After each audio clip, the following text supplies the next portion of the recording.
One evening David got up from his bed and walked around on the roof of the palace. From the roof he saw a young woman bathing. She was very beautiful. Her name was Bathsheba. Then David sent messengers to get her. She came to him, and he slept with her.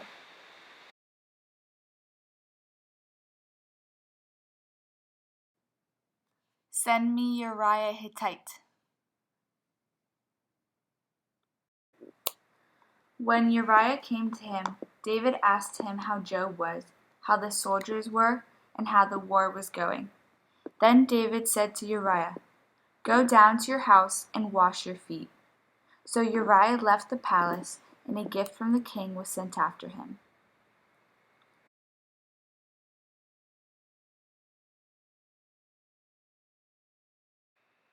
But Uriah slept at the entrance to the palace with all his master's servants and did not go down to his house. David was told, Uriah did not go home. Send me Uriah Hittite.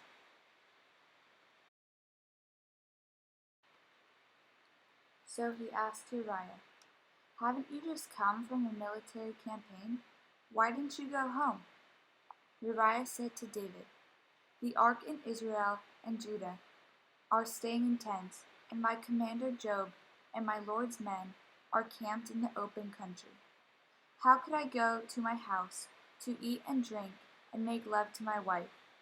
As surely as you live, I will not do such a thing." Then David said to him, "Stay here one more day, and tomorrow I will send you back." So Uriah remained in Jerusalem that day and the next.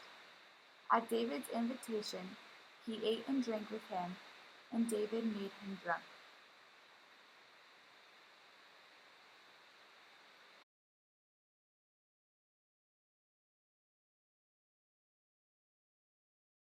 But in the evening Uriah went out to sleep on his mat among his master's servants. He did not go home.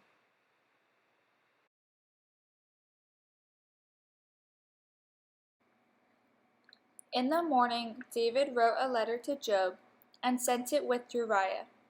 In it he wrote, "Put Uriah out in front where the fighting is fiercest. Then withdraw him so he will be struck down and die."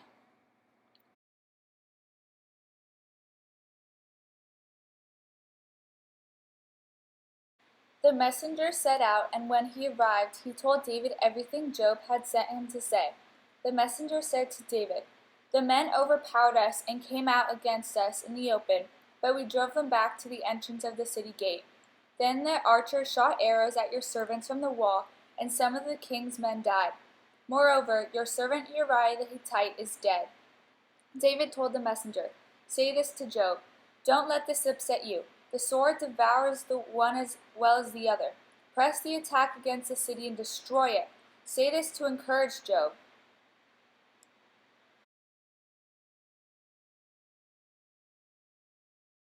When Uriah's wife heard that her husband was dead, she mourned for him. After the time of mourning was over, David had her brought to his house, and she became his wife and bore him a son. But the thing David had done displeased the Lord.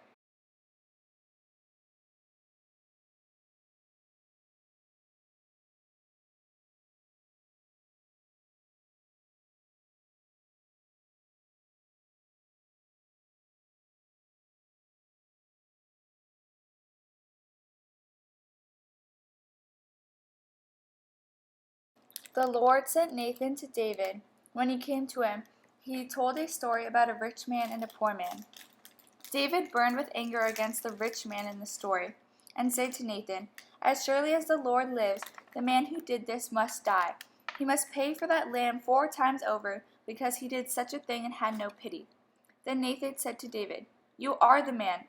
This is what the Lord, the God of Israel, says: I anointed you king over Israel, and I delivered you from the hands of Saul.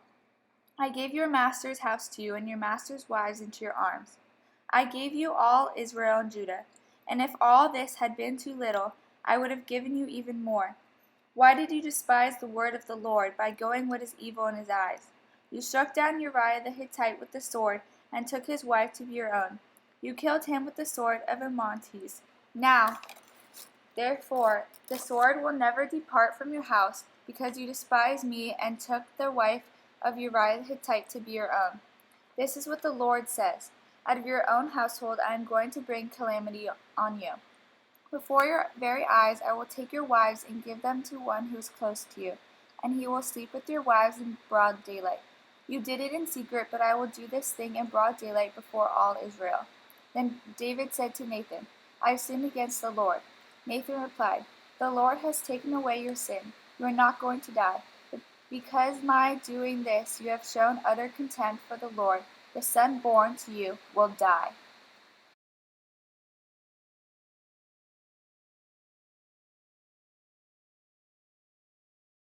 After Nathan had gone home, the Lord struck the child that Uriah's wife had borne to David, and he became ill. David pleaded with God for the child. He fasted and spent the nights lying in sackcloth on the ground. The elders of his household stood beside him to get him up from the ground, but he refused, and he would not eat any food with them.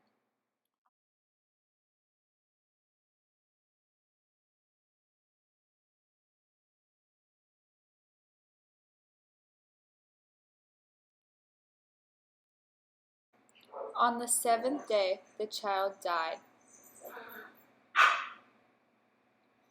The child was dead.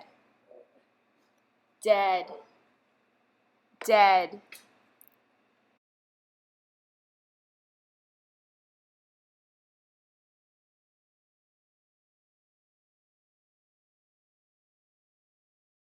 Then David got up from the ground. After he had washed, put on lotions, and changed his clothes, he went into the house of the Lord and worshipped. Then he went to his own house, and at his request they served him food, and he ate.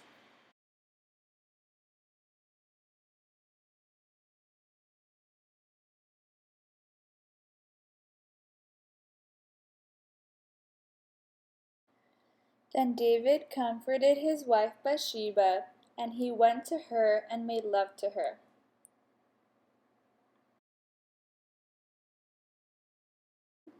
She gave birth to a son, and they named him Solomon. The Lord loved him, and because the Lord loved him, he sent word through Nathan the prophet to name him Jedidiah.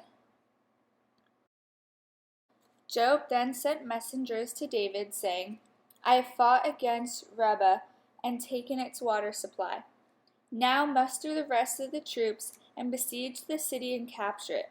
Otherwise, I will take the city, and it would be named after me.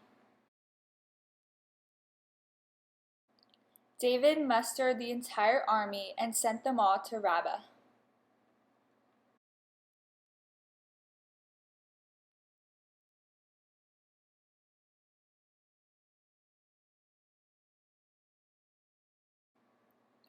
They went to Rabbah and attacked and captured it.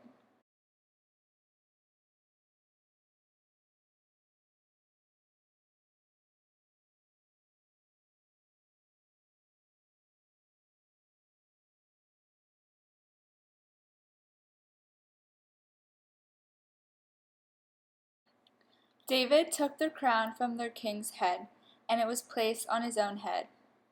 David took a great quantity of plunder from the city, and brought it back to the people who were there, consigning them to labor with saws, with iron picks and axes, and he made them work at brickmaking. David did this to all the Ammonite towns, and he and his entire army returned to Jerusalem.